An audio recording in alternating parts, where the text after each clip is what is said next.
निवडणुका जाहीर झाल्या आहेत. निवडणुकीच्या 26 नोव्हेंबर ही सरकार स्थापन करण्याची शेवटची तारीख होती. माहीत असून सुद्धा एवढ्या लेट निवडणुकांच्या तारखा जाहीर करण्यात नाही. भारतीय जनता पक्ष किंवा महाराष्ट्रामधले जे सत्ताधारी आहेत त्यांच्या सोयीच्या तारखा, प्रधानमंत्र्यांच्या सोयीच्या तारखा, गृहमंत्र्यांच्या सोयीच्या तारखा, मतदारांच्या किंवा राज्याच्या सोयीच्या तारखा हल्ली नसतात. त्याच्यामुळे अत्यंत घाईघाईनं या निवडणुका आता घेतल्या जात आहेत. 23 तारखेला मतमोजणी आहे, 26 तारखेपर्यंत विधानसभेची मुदत आहे. इतर राज्यात तसं झालं नाही. हरियाणा आणि जम्मू काश्मीरबरोबर या निवडणुका घेता आल्या असत्या, पण घेतल्या नाहीत. तरी पण 26 तारखेला नवीन सरकार स्थापन होईल आणि ते सरकार महाविकास आघाडीचंच असेल ह्याबाबत आमच्या मनात कोणतीही शंका नाही. सरकार आम्हीच स्थापन करणार.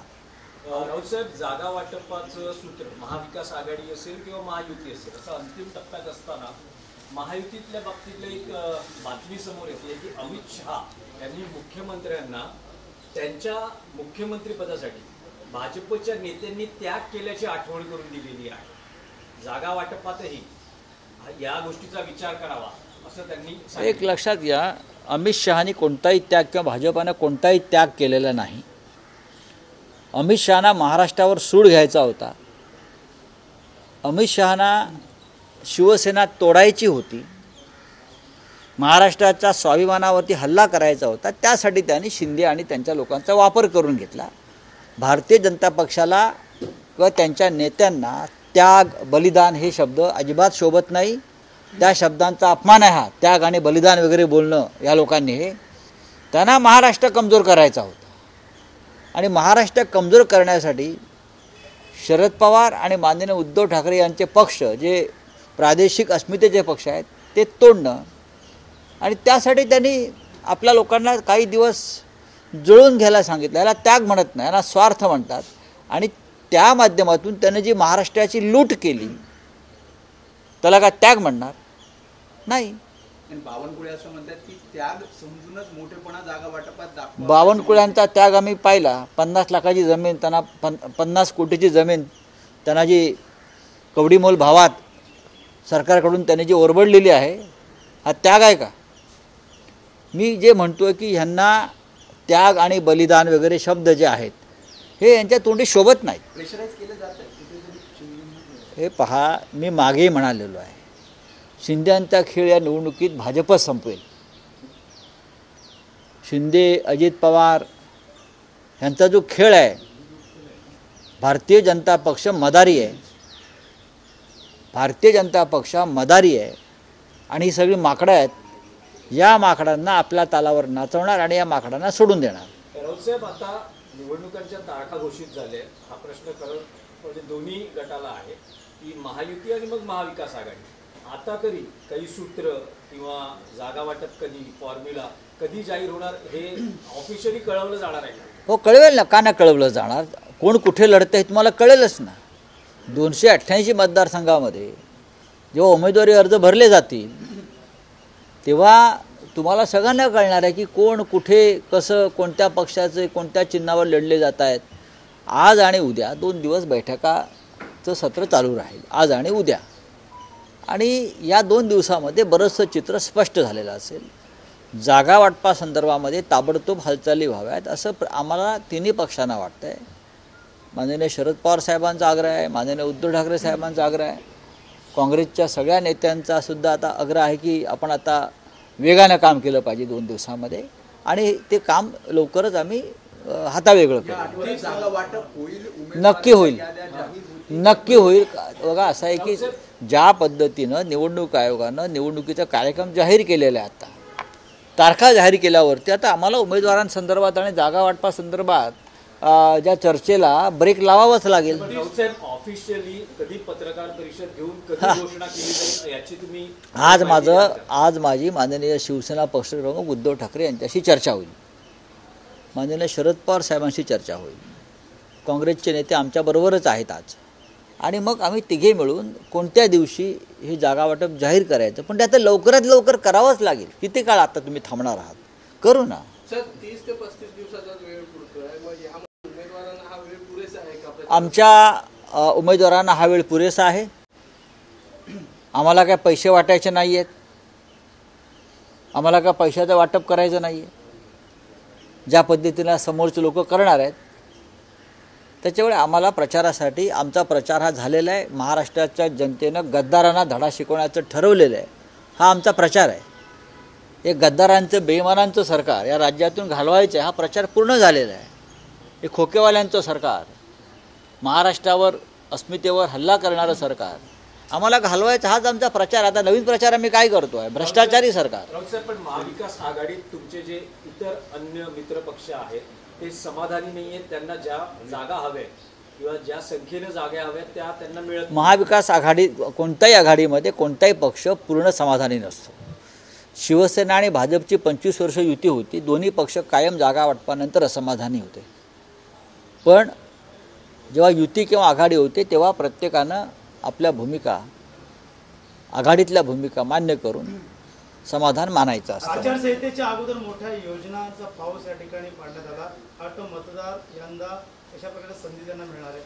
मग हा कोरडा पाऊस आहे. ढग गडगडले पण पाणी कुठे? टोल माफीच्या संदर्भात जो निर्णय झाला तो सगळ्यात मोठा घोटाळा आहे. म्हणजे ज्या टोल कंपन्यांचं जे कॉन्ट्रॅक्ट्स झालेले आहेत, जी मुदत आहे त्या मुदतीआधी टोल माफी केल्यामुळे त्या कंपन्यांना शेकडो कोटी रुपयांचा परतावा करावा लागणार आहे. बरोबर? त्यातले 50% हे मिंधे, भाजपा आणि राष्ट्रवादी अजित पवारांची यांच्या वाट्याला जाणार आहेत निवडणुकीसाठी. हे एक पडद्यामागचं एक सूत्र ठरलेलं आहे. राज्याच्या तिजोरीतून हे पैसे आता त्या टोल कंपन्यांना द्यावे लागतील अशी माझी माहिती आहे. राऊतसाहेब, आचारसंहितेपूर्वी अगदी शेवटच्या क्षणी 7 आमदारांचा शपथविधी, विधान परिषदेच्या आमदारांचा शपथविधी पार पडला. हे बेकायदेशीर आणि घटनाबाह्य आहे.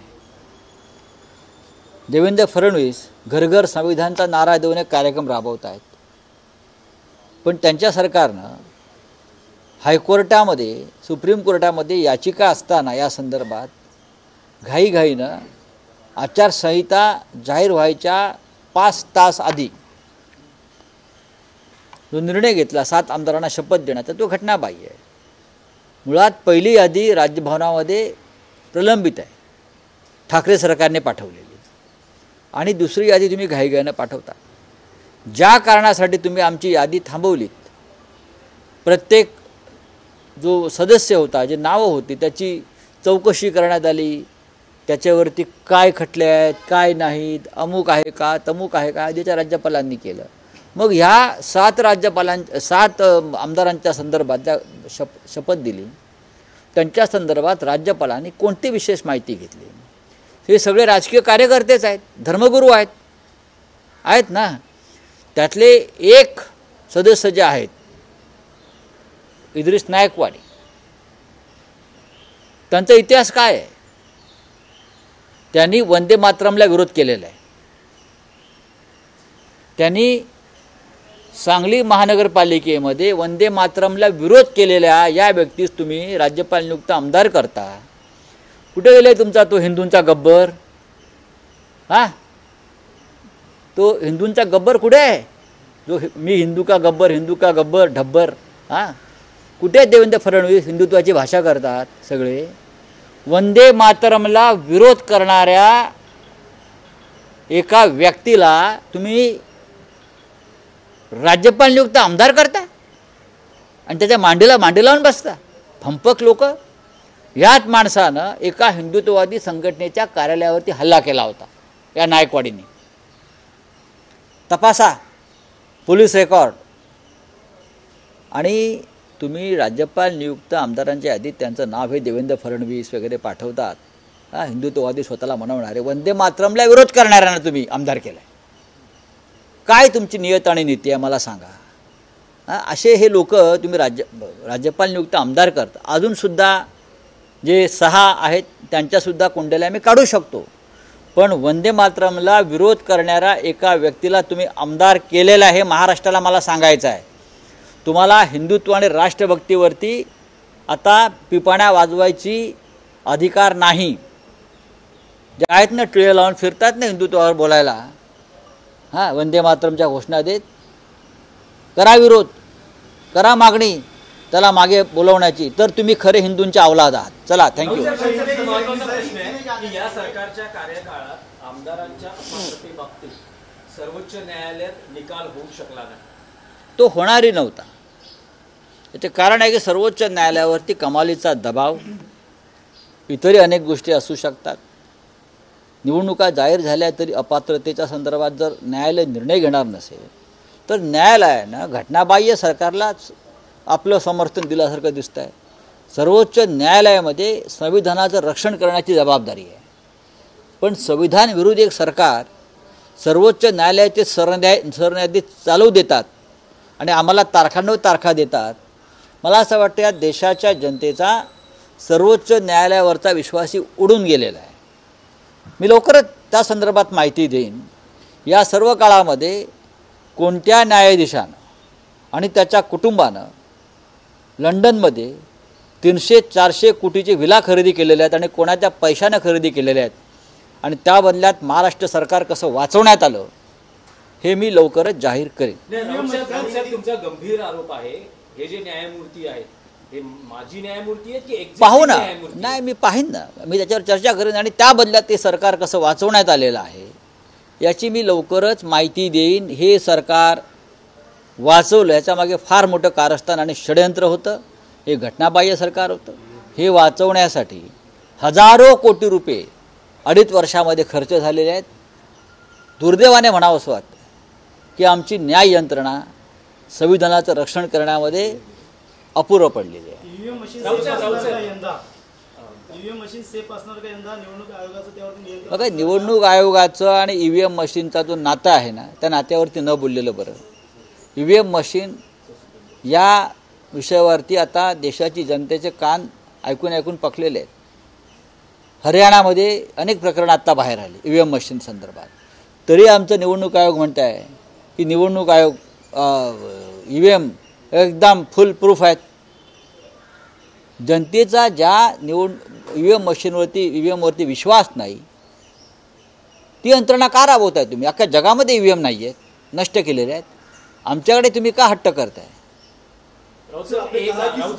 एक फक्त मराठीतला प्रश्न आहे की मध्यंतरी राज ठाकरेंनी घोषणा केली, ना युती ना आघाडी, त्यांचा पक्ष स्वतंत्रपणे निवडणुका लढवतोय आणि त्यांचा पक्ष या निवडणुकीनंतर सत्तेतला पक्ष असेल.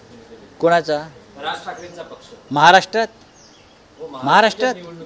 महाराष्ट्रात 288 जागा आहेत त्या महाराष्ट्रामध्ये आणि 145चं बहुमत लागतं. जर त्यांना बहुमत मिळणार असेल तर स्वागत आहे. किती जागा लढणार आहेत मला माहीत नाहीत. माझ्या माहितीप्रमाणे शिंदे गट त्यांना 2च जागा देतो आहे. 2च जागा देतो असं मी ऐकलं. मला माहीत नाही. राजकारणामध्ये लोकशाही आहे, कोणालाही अधिकार आहे. आम्ही उद्या सांगू शकतो अमेरिकेत, म्हणजे आम्ही नेहमी सांगतो की भारतीय जनता पक्ष इतका आंतरराष्ट्रीय पक्ष मोठा आहे की अमेरिकेत पण ते सत्तेवर येऊ शकतात. आता अडाणीच्या माध्यमातून ते नायजेरिया, केनिया इथे सत्तेवर आलेलेच आहेत.